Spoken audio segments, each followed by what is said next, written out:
Hello and welcome to Church at Home with Rachael. My name is Rachael Parker.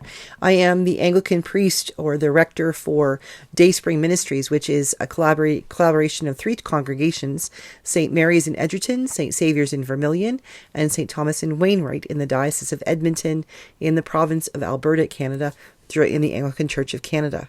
And I welcome you. My pronouns are she and hers and her. I welcome you today on this December the 7th. As I record this, it's a very bright and beautiful sunny day. Very, very cold. It's minus 35 degrees Celsius here in Wainwright. So glad to stay in the house to work today. I want to talk to you a little bit today about those moments of unexpected grace. Those moments when something happens in our lives that we didn't maybe anticipate, we didn't maybe count on, we weren't dreaming about, but they happen and then they're beautiful anyway. One of those moments, before I go any further, is that I've been referring to the Max Lucado's book, Safe in the Shepherd's Arms, Hope and Encouragement from Psalm 23 for the last 2 days. And I just want to say thank you to Kim, who sent this to me. It's absolutely fantastic. If you haven't picked it up, you really should. It's a very easy read, scripturally based, and it's very, very gentle. And on top of that, there's 30 days of devotions at the back. So I really recommend that for folks to check that out. That was an unexpected grace. So thank you to Kim for that. An unexpected grace for me was the fact that I am where I am. I am a priest at all. 23 years ago today, this evening, in the Anglican Church, St. James Anglican Church in Stratford, Ontario, it wasn't minus 35 degrees, but it was very cold and the snow was whipping around and it was pretty miserable. I had a bronchitis and I didn't realize it yet, but I had a fever of 102. I was not in good shape. However, I was at that church because I was being ordained a priest. I had been ordained a deacon for 6 months, and I was being ordained a priest to serve in my first parish, which was St. Stephen's in Stratford and Trinity Church in Mitchell, a small town just down the road. That night was a moment that changed my life. And I knew it would. I knew that being ordained a priest would change my life. It changed what I was called to do. It changed who I was. It really encouraged me to become even more the person that God was calling me to be. But it was not where I thought I would end up. When I finished high school, I applied to university and went off to Brescia College, which is now Brescia University College in London, at what was then the University of Western Ontario and is now Western University. Things have changed a lot in the last couple of decades. But I went off to school thinking that I'd probably be going to become a teacher. That was my thinking. It wasn't really hard and fast. And I took a roundabout way of doing it. Did a year of university, took a year off, went back and finished my undergrad, took a year off, went and did my master's degree. All along thinking, I'm not really entirely sure what I want to do, including right up to and into my first year of my MDiv, my Master's of Divinity degree in seminary, thinking I did not want to be ordained. I did not think that I was called to be an ordained priest. There were too many things about being a priest that scared the bejeebers out of me. Things I didn't think I could do, like preach a sermon, speak in public, do all those things that priests do. Fact is, I'd been going to church my whole life, but I didn't really pay that much attention to what the priest did. So going to seminary was more an act of continuing to study. Interested in God, absolutely wanted to learn more about things like that. And that's what I happened to do in school. And partway through that first year of seminary, things started happening.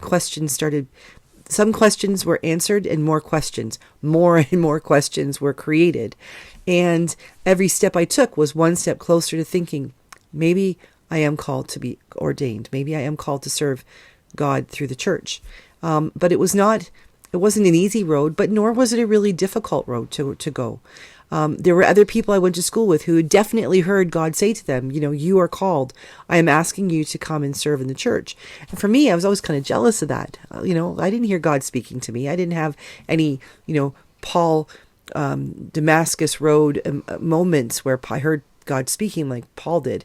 It was just every step of the way. It was like I'd come up to something, a new challenge or a hurdle, and I would look at it and study it and pray about it and go ahead and try to get over it. And it turns out that all these hurdles that I thought were mountains were merely molehills. There were things that I could traverse. I could do them with God's help, of course. But you see, they were opportunities for God's grace to be present in my life, unexpected graces. And it was absolutely powerful looking back on it. At the moment, it was just a series of, oh, okay, I'll try this. Hey, that worked. What about this? It was a very, mundane's not the right word, but it was a very peaceful, not really the right word either, because not all of it was peaceful. But it was sort of like, okay, this is just the next step. This is the next door to open. And I would go through and say, oh, okay, I don't know if I can do this. And I'd try, and I could. Or I had people who helped me to learn how to. And it was really powerful. Thinking about the anniversary of my ordination and where I have come and where I have not gone in my priesthood, brought me to a place where yesterday I started reading this book called Victim of Grace, When God's Goodness Prevails by Robin Jones Gunn. And it's really a book about those moments when you feel like you're at the bottom or a mountain has cropped up before you. But God's grace comes upon us and helps us to realize that it is in the difficult places that we are most able to see God's grace. But she opens the book itself with this poem that she's written. Why does this keep happening to me? It's not fair. I never asked to be treated this way. I did nothing to deserve this. And yet, every moment of every day, completely unprovoked, God pours out his love on me. He blesses me in unexpected ways. His mercies are new every morning. No matter what I do, I am powerless to stop him. Even in the worst situations, his goodness prevails. He is relentless. I am a victim of grace. I am a victim of grace. I find that to be a very powerful statement. There have been plenty of times in my life when I have sort of thought, okay, God, why do I have to be the victim? Why does this have to happen to me? I was in my first parish a couple of years after I was ordained, living on my own, single woman, came home, my house was being broken into, and I felt very much the victim. And I spent many weeks sleeping with a butcher knife underneath between my mattress and my box spring, with lights on in my house, with every lock thrown. I was terrified. I barely slept. And I was wondering, kept saying, God, why do I have to be a victim? Why did they pick on me? Why would they come into my house and take my things and trash my house and do damage? Why me? And then I know that there will be people who will think that I'm just being really ridiculous. But then I got thinking about the fact that my next door neighbor was an elderly widow. And what if it had been her? What if she'd been home and it was her house being broken into? Might something have happened to her? Even if she hadn't been home, would something, when she came home to find that her house had been broken into, would she have survived the shock? Or my neighbors across the street who have 2 little kids, would they have come across the robbers?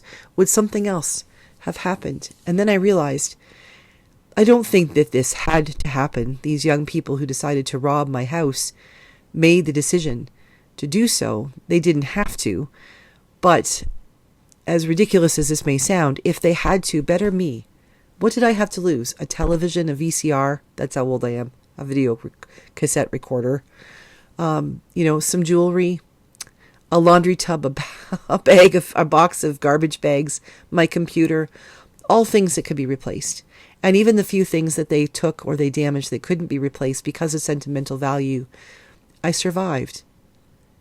I was a victim, but in the end, I believe I was a victim of grace. God taught me about forgiveness.